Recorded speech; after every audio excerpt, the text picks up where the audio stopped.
শুরু হচ্ছে।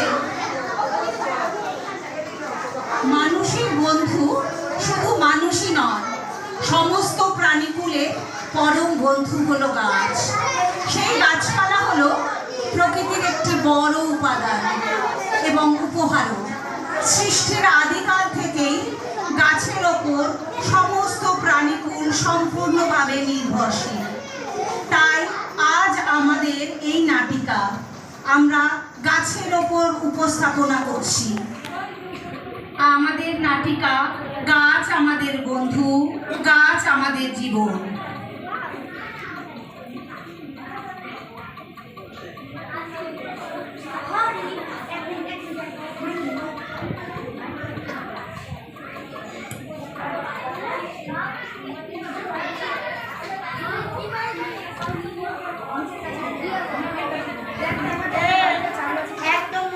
আমাদের আজকের নাটিকা গাছ আমাদের বন্ধু, গাছ আমাদের জীবন।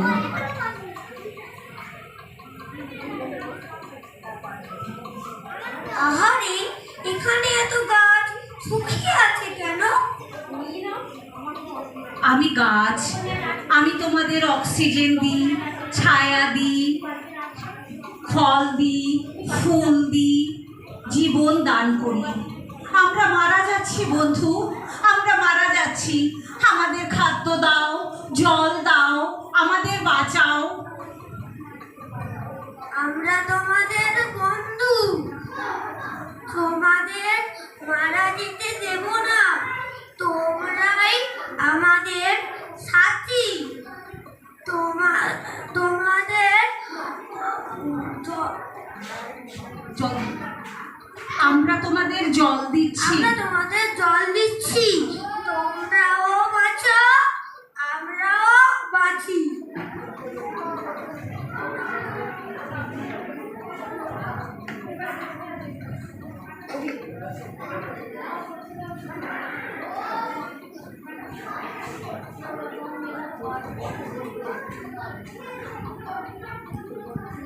আহ আহ শান্তি, পরম শান্তি। আরো দাও বন্ধু, আরো দাও, জল দাও, প্রাণ দাও। আহ শান্তি, জল দাও আমায়, জল দাও। পরম শান্তি, তোমরা বাঁচো, আমরাও বাঁচি। আরো দাও, আরো দাও বন্ধু, জল দাও, খাদ্য দাও, প্রাণ বাঁচাও। জল দাও। পরম প্রাপ্তি, পরম শান্তি।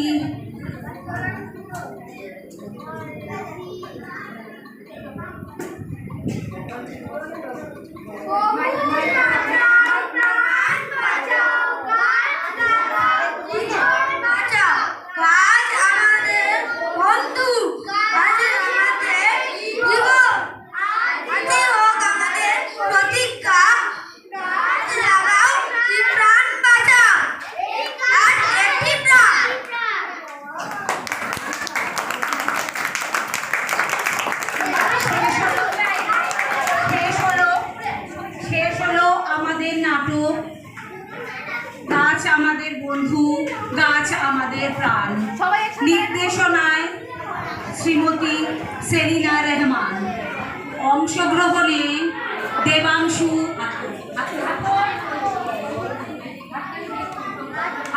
অদ্রিজ, অভিক, গৌরব, সোহান, ঈশান আর আশিক আর লিসান। হাততালি নেন বন্ধুরা, এত আনন্দ করে নাটক করলো, এত সুন্দর একটা শিক্ষা দিল।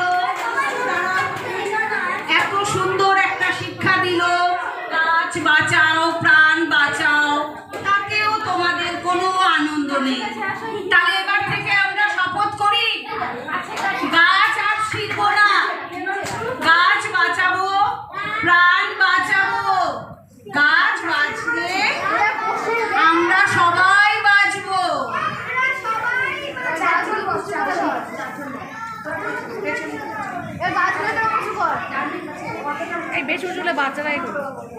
হ্যাঁ এরকম ঠিক আছে। তাহলে আজ থেকে আমরা শপথ নিই, প্রতি মাসে একটা করে গাছ লাগাবো, তাদের খেতে দেবো, জল দেবো, ঠিক তো? তোমরা তোমরা কিন্তু এই শপথ করলে, কারণ আজ আমাদের প্রতিজ্ঞা, গাছ বাঁচাও, প্রাণ বাঁচাও। Hello friends, good morning everyone. সবাই কেমন আছেন? আমি তো খুব ভালো আছি। তো দেখতে পাচ্ছেন বিট আর গাজর একসঙ্গে গ্রেট করে নিয়ে চলে এসেছি। সকালের ব্রেকফাস্ট গাজর আর বিট। তো চলুন এটা একটু অল্প জল দিয়ে খেয়ে নেবো। আর এরকমভাবে কে কে খান অবশ্যই কিন্তু কমেন্ট করে বলবেন। আমি তো প্রতিদিন সকালে খাই, তবে যখন সময় পাই। এখন যদি স্কুল ছুটি আছে একটু খাচ্ছি, আবার স্কুল চলাকালীন অতটা খেতে পারি না, মাঝে মধ্যে খাই মাঝে মধ্যে খাই না। তা একটা গাজর নিয়েছি, একটা বিট নিয়েছি, গ্রেট করে নিয়েছি, নিয়ে কিছুটা রেখে দিয়েছি আর কিছুটা এই খেয়ে নিচ্ছি। তো চলুন, কিছু রেখেছি বলতে ছেলে খাবে সেই কারণে রেখে দিয়েছি, আর আমি খেয়ে নিচ্ছি। শুধু জল দিয়ে খাচ্ছি, কোনো লবণ দেবো না, কিছুই দেবো না। চলুন এটা খাওয়া দাওয়া করে নিই। আমার রান্নাবান্না করতে হবে, ওর বাবা 9টার মধ্যে অফিস যাবে, খেয়ে খাওয়া দাওয়া দিতে হবে। আমার এখন ছুটি আছে, কিন্তু সকাল 9টার মধ্যে রান্না কমপ্লিট করতে হয়। তো চলুন খাওয়া দাওয়া করে নিই। কি সুন্দর দেখতে লাগে, দেখতে পাচ্ছেন অল্প একটু আদাও দিয়েছে এতে, শুধু আদা দিয়েছি একটু, আর দিয়েছি গাজর আর বিট। তো চলুন খাওয়া দাওয়া করে নিই, পরে আবার দেখা হচ্ছে, কথা হচ্ছে। তো দেখতে পাচ্ছেন বন্ধুরা, আজকে আমার ছেঁকে খাওয়া হয়নি, তো সেই কারণে এই গ্লাসে রয়ে গেছে, দেখতে পাচ্ছেন। তো চলুন ওই রান্না শুরু করে দিই। এগুলো সব ফেলে দেবো, দুর্দান্ত খেতে লাগে, অসাধারণ একদম। চলুন ফেলে দিই, দিয়ে রান্না শুরু করে দিই। চলুন। তো প্লিজ কেউ যদি লাইক দিতে ভুলে যান, প্লিজ লাইকটা দিয়ে দিন। লাইকটা দিয়ে ফুল ওয়াচ করে ভিডিও দেখবেন, কারণ আমি প্রত্যেকের ভিডিও লাইক দিয়ে ফুল ওয়াচ করি, তাই আমি আশা করি আমার ভিডিও সবাই ফুল ওয়াচ করবেন। প্লিজ লাইক দিয়ে কন্টিনিউ। হ্যালো ফ্রেন্ড, দেখতে পাচ্ছেন ভাতটা বসিয়ে দিয়েছি, এদিকে ডাল করছি, আর এই হচ্ছে কলা ভাজা করবো। তো কলাগুলো কুটে নিয়েছি, চলুন লবণ হলুদ ঝালের গুঁড়ো একটু মিশিয়ে দিই, দিয়ে কলাটা ভাজা করে নেবো। ডালটা প্রায় হয়ে এসছে, আর একটু জল দেবো, একটু পাতলা করবো, আর এই কলা ভাজা। তো দেখতে পাচ্ছেন কলাতে আমি লবণ হলুদ আর ঝালের গুঁড়ো মাখিয়ে দিয়েছি। কলা ভাজা না একটু ঝালের গুঁড়ো না দিলে ভালো লাগে না খেতে, তো এইভাবে মাখিয়ে নিলাম ঝাঁকা দিয়ে দিয়ে। আমি হাত দিই না, এইভাবে মাখিয়ে নিই। দেখতে পাচ্ছি কত সুন্দর মাখানো হয়ে গেছে। তো চলুন একটু ডালাতে জল দিয়ে দিই, দিয়ে তারপরে ভাজা করে নেবো। আর ভাত হয়ে এসে ভাতের ফ্যানটা গালতে দেবো। চলুন। হ্যালো ফ্রেন্ড, দেখতে পাচ্ছেন ডালে জল দিয়ে দিয়েছি, তো একটু পাতলা করে ডাল করবো, আর ডিম সিদ্ধ করছি, আর এইদিকে কলা ভাজা করছি। ডিমটা ভাজা দিয়েছি, সেটা আমার দেখানো হয়নি। আর ডিম যদিও দুটো দিয়েছি, আমি ওর বাবা খাবো বলে, আর বড়ো ছেলে ছোটো ছেলে ওরা সব ডিম ভাজা খাবে, ওরা ডিম সিদ্ধ খেতে খুব একটা ভালোবাসে না। তো দেখতে পাচ্ছেন কলাগুলো সব দিয়ে দিয়েছি। তো চলুন এবার অল্প অল্প করে তেল দিয়ে দিয়ে এটা ভাজা করে নেবো। চলুন এটা ভাজা হোক, আমি তারপরে থালাটা ধুয়ে নিয়ে পরে ফিরে আসছি। হ্যালো ফ্রেন্ড, দেখতে পাচ্ছেন ডালটা আমার হয়ে এসছে, ভালো ফুটে গেলে অফ করে দেবো। আর এদিকে আমার কলা ভাজা প্রায় হয়ে এসছে। তো চলুন, হয়ে এসছে বলতে আমি এবার উল্টে দেবো। অল্প করে তেল দিয়েছিলাম, আবার এটা উল্টে দিয়ে আবার অল্প করে তেল দিয়ে দেবো। তো এইভাবে আস্তে আস্তে আমাকে উল্টাতে হবে, একটু ধরে ধরে, যেহেতু বেশি তাড়াহুড়ো করে না পড়ে যাওয়ার ভয় থাকে, সেই কারণে। দিয়ে আবার অল্প করে একটু তেল দিয়ে দিতে হবে, খুব অল্প তেলেই কলা ভাজাগুলো হয়ে যায়। দেখতে পাচ্ছেন কত সুন্দর ভাজা হয়ে গেছে, খেতেও দুর্দান্ত লাগে। এইভাবে আপনারা পারলে কলা ভাজা করবেন, অসাধারণ খেতে লাগে। আর কলা ভাজা না আমাদের বাড়িতে সবাই খেতে খুব ভালোবাসে, কলা রান্নার থেকে ভাজা খেতে বেশি ভালোবাসে।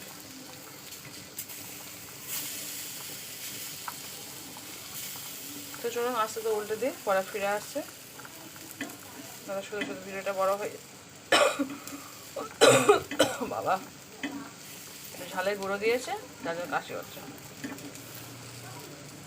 দেখ বাবা ক্যামেরার সামনে উল্টাতে পারে না, এমনি সময় ঠিক উল্টে পারে, হয়ে গেছে। চলুন আস্তে উল্টে দিই, পরে দেখা হচ্ছে, কথা হচ্ছে। ডালটা ফুটে গেছে ভালো করে। হ্যালো ফ্রেন্ড, দেখতে পাচ্ছেন কত সুন্দর করে সমস্ত কলা উল্টে দিয়েছি, আর দেখতে কত সুন্দর লাগছে, খেতে খুব দুর্দান্ত লাগে।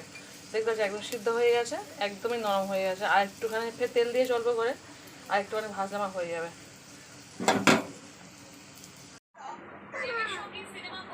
হ্যালো ফ্রেন্ডস, দেখতে পাচ্ছেন চলে এসেছি, রাত 10টা বাজে। জাস্ট 15 মিনিট আগে পড়া শেষ করে, মানে 10:45 পড়া শেষ করেছি। তো গার্জেনরা সব বাচ্চাদেরকে নিয়ে চলে গেছে। এবার আমি একটু শুয়েছিলাম, অনেকক্ষণ পড়াই তো যার জন্য খুব কষ্ট হয়। 15 মিনিট শুয়েছিলাম। 10টার সময় ছেলে বলে মা খুব খিদে পেয়েছে, চলে এসো। তো আমি চলে এসেছি ডিম ভাজা করতে, ছেলেকে ভাত খাবো। আর কলা ভাজা সকালে করেছিলাম, এই দুটোই কলা আছে, তো ডাল আছে, ভাবলাম সবাই ডিম ভাজা করে ভাত খেয়ে নেবো। তো চলুন প্রথমে আমার ছেলেকে ভাতটা খাইয়ে দিই, ছোটো ছেলেকে, তারপর আমাদের চিন্তা আবার করছে। চলুন ডিমটা ভেজে নিই। তো আমার ছোটো ছেলে না কিছুই লাগে না, জাস্ট একটা ডিম পোস্ট করে দিলে ও ভাত খেয়ে নেয়। ও মাছ মাংস কিছুই লাগে না, একটু ডিম, মানে ও যাই হোক না কেন ওর ডিম ওর একটু দিতেই হবে, হয় সিদ্ধ নয় পর। সিদ্ধটা অতটা খায় না আমার ছেলে, একটু পোস্ট করে দিলে খাই, একটু জাস্ট লবণ দিয়ে হালকা তেল দিয়ে পোস্ট করে দিই। আবার খুব বেশি তেল দিলে আবার খাবে না। আমি একটু ডিম ভাজা খাই না, একটু বেশি তেল দিয়ে খাই। আমার ছেলে, আমার দুটো ছেলে সব একটু খুব হালকা তেলে খায়, ওর বাবার মতো। ওর বাবা তেল বেশি করে পছন্দ করে না, আমি আবার তেল যদি খুব পছন্দ করি। তো যাই হোক, তেল যদিও খাওয়া উচিত নয়, কিন্তু আমি না খুব কম তেলে ডিম ভাজাটা খেতে পারি না, আমার গন্ধ গন্ধ লাগে। আর ওরা বলে যে বেশি তেল দিলে নাকি ওদের গন্ধ লাগে। আমি আবার হলুদ দিই না, খুব একটা শুধু লবণ দিয়ে খেয়ে নিই। আর ওরা আবার একটু হলুদ দেয়, যদিও আমি ছোটো ছেলেকে হলুদ দিই না, জাস্ট লবণ দিয়ে ডিম ভাজা করে দিই, খেতে খেতে খুব সুন্দর লাগে। এবার ওই ডাল তরকারি যা থাকে সেটা দিয়ে মাখিয়ে দিই আর ডিমটা ভাজা করে দিই, খেতে কিন্তু খুব ভালোই লাগে। তো যাই হোক, চলুন যে যেটা মনে করে। ওর বাবা শুধু তেল কম খায়, তো তেল মশলা খুবই কম খায় ওর বাবা। আর আমার দূরে ছেলে পুরো ওর বাবার মতোই হয়েছে। তো চলুন ডিমটা ভাজা করে খাইয়ে দিই, দেওয়ার পরে ফিরে আসছে।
হ্যালো ফ্রেন্ডস, দেখতে পাচ্ছেন এখন বাজে হচ্ছে রাত 11টা 15। তো চলুন ডিম ভাজা করে নিয়েছি ভাত খাওয়ার জন্য। তো চলুন ভাতটা খেয়ে নিই। আর এই হচ্ছে ডাল, সকালে ডাল করেছিলাম, এইটুকু ডাল। আজ সবার ভাত খাওয়া হয়ে সবাই একটা করে ডিম ভাজা করে খেয়ে নিয়েছে। শেষে আমি চলে এসেছি ডিম ভাজা করে ভাত খাওয়ার জন্য। তো ডিম ভাজার সময় বাবাই খবর দেখছিল, সে কারণে আমি ভয়েস দিতে পারিনি। তো এই খাওয়ার সময় ভয়েস দিয়ে দিচ্ছি। তো চলুন আজকে এই পর্যন্ত, টাটা বাই, আল্লাহ হাফিজ। সবাই ভালো থাকবেন, সবাই সুস্থ থাকবেন, সবাই পরিবারকে বেশি সময় দেবেন, নিজে ভালো থাকবেন, অপরকে সুস্থ থাকার চেষ্টা করবেন। তো আজকে এই পর্যন্ত, টাটা বাই, আল্লাহ হাফিজ। যদি ভালো লাগে প্লিজ লাইক দেবেন, ফুল ওয়াচ করবেন, যদি খুব ভালো লাগে বন্ধু বান্ধব শেয়ার করতে পারেন। তো চলুন আজকে এই পর্যন্ত, টাটা। আবার পরবর্তীকালে নতুন নতুন রেসিপি নিয়ে ফিরে আসবো বা নতুন ব্লগ ভিডিও নিয়ে ফিরে আসবো। আজকে এই পর্যন্ত। আবার বলছি, ইংরেজিতে একটি কথা আছে, হেলথ ইজ ওয়েলথ, অর্থাৎ স্বাস্থ্যই সম্পদ। সুস্বাস্থ্যের অধিকারী অনেক কিছু করতে পারি। যদি আমরা অসুস্থ হয়ে পড়ি তাহলে কি আমরা কোনো কাজ করতে পারবো? জীবনকেও এগিয়ে নিয়ে যেতে পারবো না। সুস্বাস্থ্য থাকার জন্য পরিষ্কার পরিচ্ছন্নতা একটা ভীষণ দরকারি জিনিস। সুস্বাস্থ্যের জন্য পরিষ্কার পরিচ্ছন্ন থাকতে গেলে জল প্রচণ্ডভাবে দরকারি।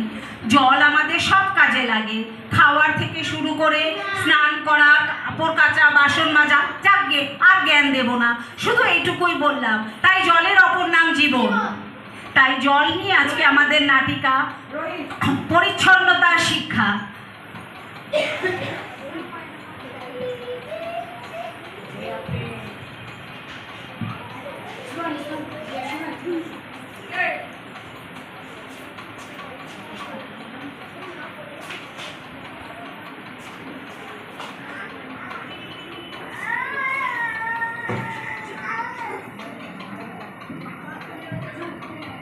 পড়াশোনা শুরু করার আগে হাত মুখ ধুয়ে পরিষ্কার থাকতে হয়।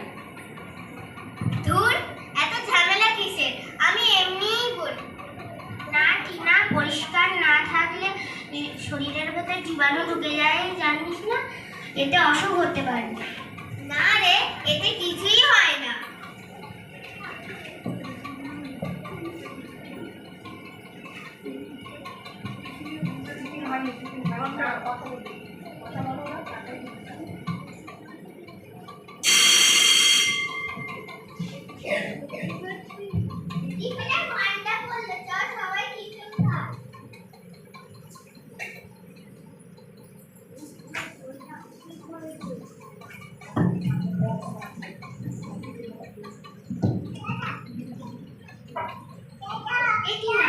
টিফিন খা। আমি এমনিই খাবো।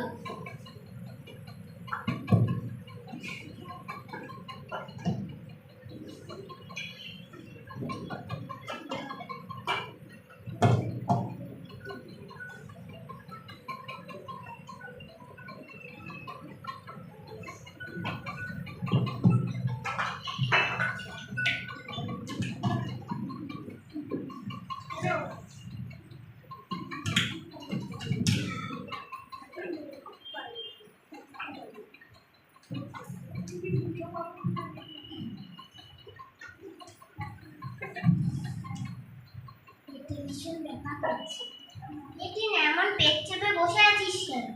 আমার পেটে ভীষণ ব্যথা করছে। আমি এবার কি করবো? জীবাণু মনে হচ্ছে আমার পেটে ঢুকে গিয়েছে। তোকে আগে বলেইছিলাম হাত ধুয়ে টিফিন খা, কিন্তু তুই আমার কথা শুনলি না। হাত না ধুয়ে টিফিন খেয়েছিস। এবার কত কষ্ট পাচ্ছিস বল? হ্যাঁ বুঝেছি, এবার আমি কি করবো? কি আর করবি, চ ম্যাডামের কাছে নিয়ে যাই।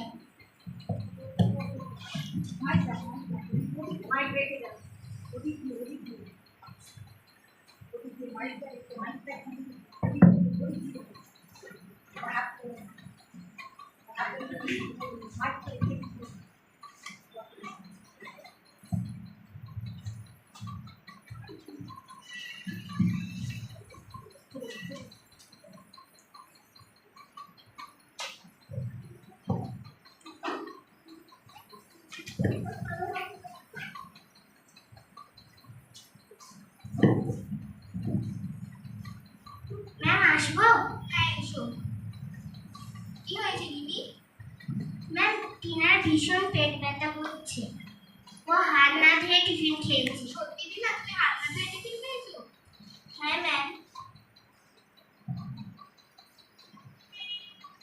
টিনা খুব অন্যায় করেছে জানো না? পরিষ্কার না থাকলে অসুখ হয়। সবসময় পরিষ্কার জামা কাপড় পরবি, কেমন? বুঝেছি ম্যাম, আমি এবার থেকে হাত মুখ ধুয়ে পরিষ্কার থাকবো।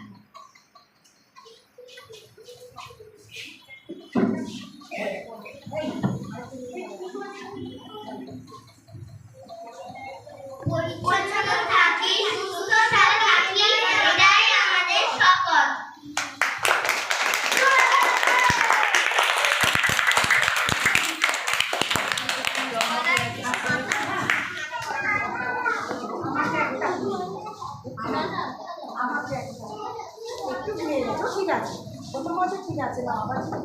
আন্টি বকো